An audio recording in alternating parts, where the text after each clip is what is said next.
అందరికీ నమస్కారం అండి. ఈరోజు భద్రాచలం రావడం జరిగింది. స్వామివారిని ఎప్పటినుంచో నేను దర్శనం చేసుకోవాలనుకుంటున్నాను. ఫ్యామిలీతోని, నా స్టాండర్డ్‌లో అందరితోని వచ్చాను.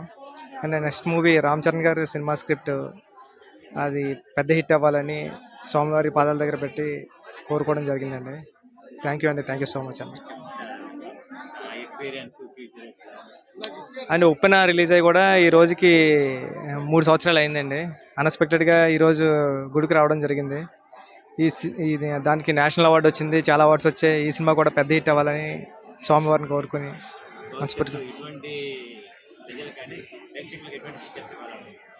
అంటే అందరికీ నచ్చే సినిమా తీయాలని ఉంటుందండి ఎప్పుడు నాకు. ఎప్పుడు టార్గెట్ ఆడియన్స్ ఉండదు, టోటల్ ఆడియన్సే. అందరికీ నచ్చే సినిమా తీయాలంటే